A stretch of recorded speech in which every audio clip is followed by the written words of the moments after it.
On est en live sur Facebook. Je suis extrêmement excitée de venir vous retrouver pour parler de relations solides. Et j'ai pas envie qu'on jase aujourd'hui de comment créer des relations, mais qu'on parle plutôt des 5 éléments qui doivent se retrouver pour qu'une relation soit solide. Et vous allez voir que parfois, on a le contrôle sur ces éléments-là et parfois, on ne l'a pas. On va beaucoup parler dans le monde des affaires. Quand tu te lances en affaires, tu as un projet, tu veux des clientes, puis là, il y a plein de coachs qui te disent, ben là, il faut que tu bâtisses des relations. Faut que tu bâtisses des relations. Ce qui est complètement vrai en passant. Mais il y a certains éléments qu'on se met énormément de pression à assimiler, on se met énormément de pression à faire correctement, quand dans le fond, on n'a aucun contrôle là-dessus.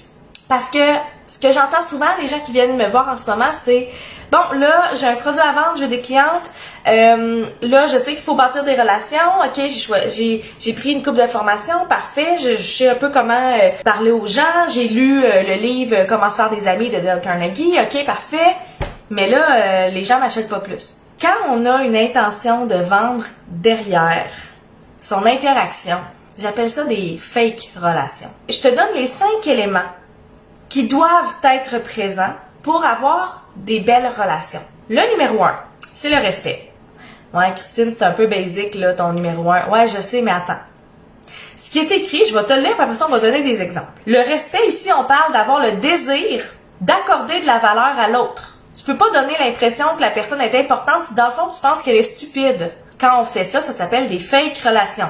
S'intéresser à l'autre, pas sincèrement, pas de façon authentique, juste pour vendre, ou donner de la valeur à quelqu'un, quand dans le fond, on pense pas réellement qu'elle a de la valeur. Quand on pense qu'elle, ah non, mais là, cette personne est conne, là, mais là, je vais lui donner un peu d'attention parce que ça serait une cliente facile, là, puis mais là, elle a pas grand chose à m'apporter, mais garde, là, je vais lui donner une coupe de trucs, là, parce que, d'un coup, qu'elle achète un de mes programmes, là, c'est un manque de respect envers l'autre personne. Tu passes au prochain niveau dans le respect si tu es capable d'accorder du respect à quelqu'un avant même qu'il ait mérité d'avoir ton respect. Et ça, dans le fond, c'est le principe de se dire que chaque être humain sur la planète entière a quelque chose à t'apporter. Ça, c'est d'avoir du respect pour quelqu'un, de savoir que quelqu'un peut t'apporter quelque chose. Mettons que tu parles avec quelqu'un puis tu le sens qu'elle te trouve conne. Elle te le dira pas, elle te le montre pas, mais tu le sens, là, qu'elle te trouve lourde, conne, stupide. Pose-toi la question, est-ce que toi, t'aurais envie de continuer la relation, la discussion avec cette personne-là? Non. Fait que tu vois, le respect, c'est dans les deux sens. Toi, tu peux contrôler seulement ton sens à toi. Fait que tu peux pas contrôler de l'autre côté. Puis c'est ça pour les 5 points.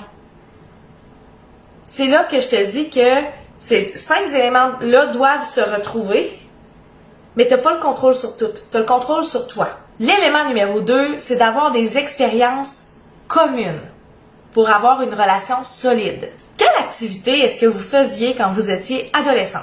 Oui, on allait au secondaire, ça c'est une expérience. On jouait peut-être au soccer l'été, c'est une expérience. On a fait partie du parascolaire, c'est une expérience. On a travaillé à l'épicerie, c'est une expérience.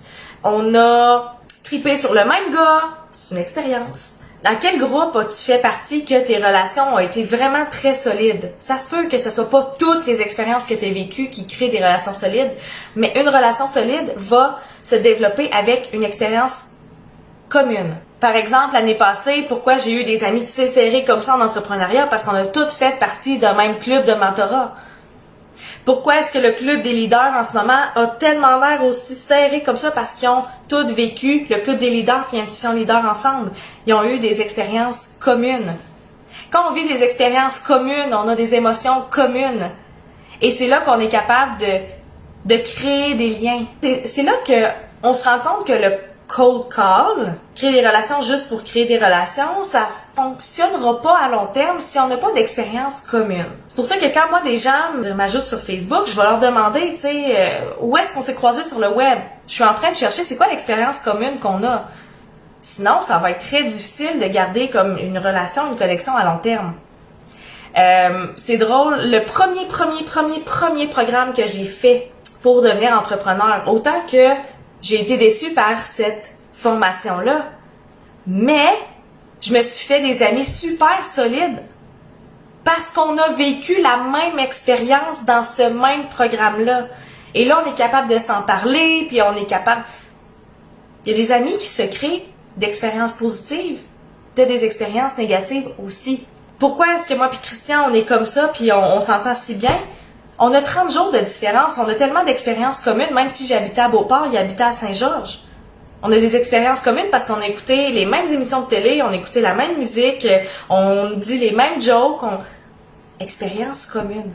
Si t'es un peu comme en froid ou en difficulté avec ton conjoint, je t'invite à te poser la question, c'est quoi nos événements communs, nos expériences communes qu'on pourrait comme se remémorer un peu, puis tomber un peu dans la nostalgie, puis juste faire « Hey, tu te souviens-tu ça? » C'est normal là que quand vous écrivez à des gens que vous connaissez pas sur les réseaux sociaux, puis que vous trouvez tellement pas d'expérience commune que, Caroline, c'est difficile de créer une relation, mais oui, vous avez rien en commun.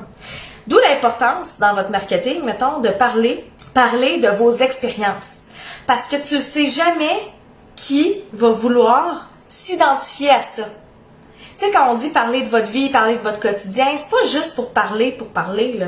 Ce matin, là, dans ma story, j'ai partagé le fait que je me suis fait un bon vanille française maison.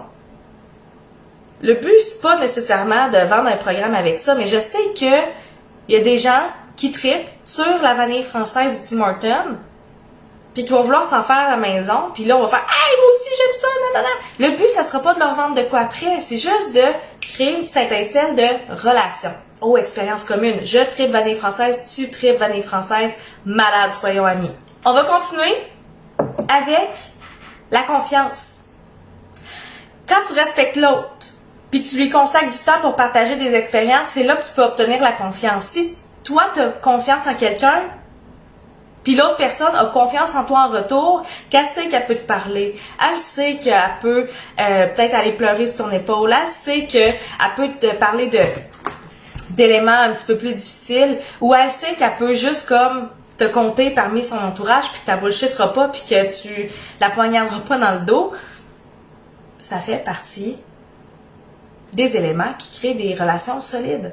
Encore une fois, pensez à votre conjoint, pensez à votre meilleure amie. Vous avez confiance en elle. Quand cette personne-là vous dit quelque chose, vous allez avoir tendance à la croire parce que vous avez confiance. Puis quand l'autre vous dit quelque chose, quand vous dites quelque chose à l'autre personne, cette personne-là va vous croire puis vous allez co-créer ensemble. Encore une fois, regardez avec votre conjoint. Si vous dites quelque chose puis votre conjoint est tout le temps sur les dents ou que vous êtes tout le temps sur les dents, est-ce que c'est parce que vous vous faites plus confiance? À méditer. À méditer. OK? Fait que le point numéro 3 qu'il faut avoir dans une relation solide, c'est la confiance envers l'autre. Super important, puis c'est important de se questionner. J'ai-tu confiance? Numéro 4, la réciprocité. Encore une fois, il faut que ça se fasse des deux bords, ok? La relation doit être gagnante-gagnante. S'il y a toujours une personne qui donne et l'autre qui reçoit, la relation ne durera pas.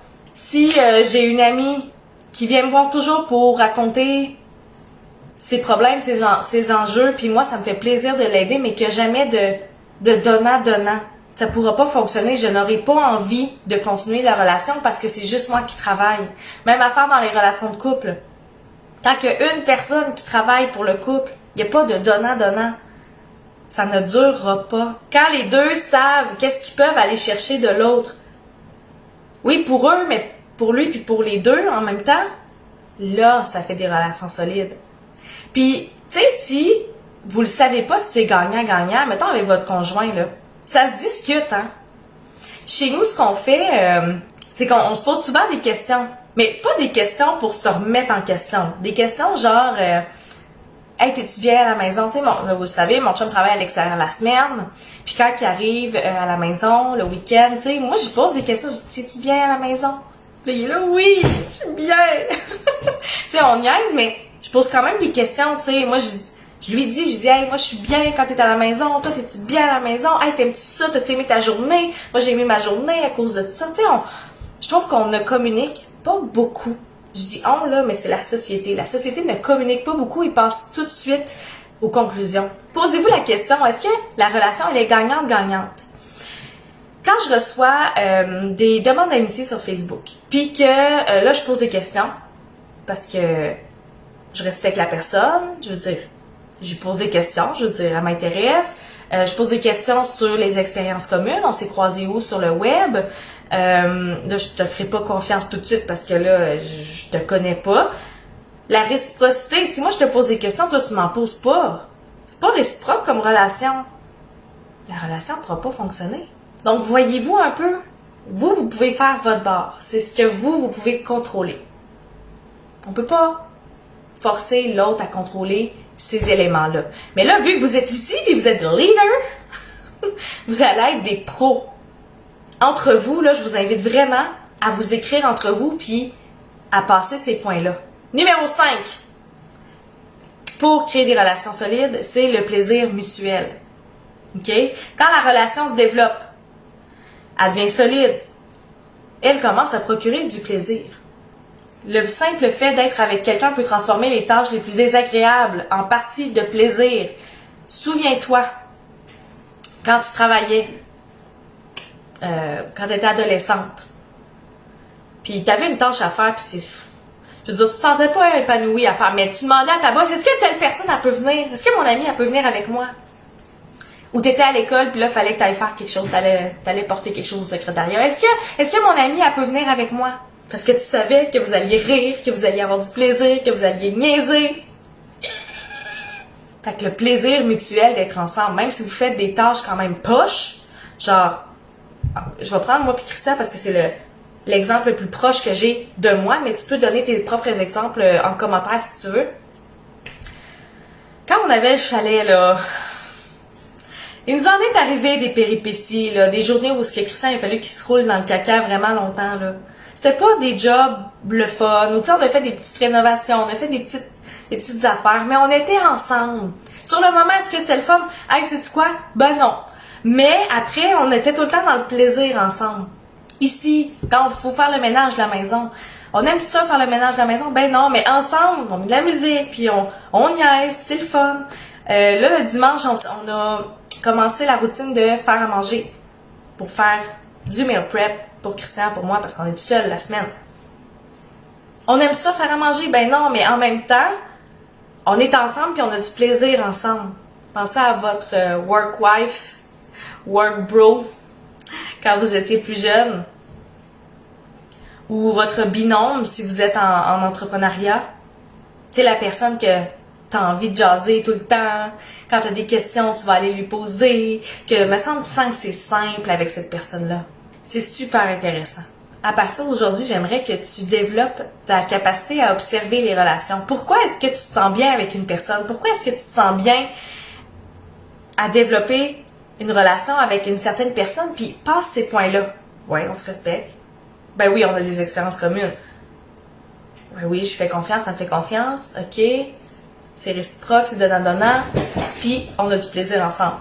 C'était ce que j'avais pour vous ce matin. J'espère que ça vous a aidé. Vous pouvez m'écrire des questions en commentaire. Fait que sur ce, je vous embrasse, je vous souhaite une excellente semaine. À bientôt!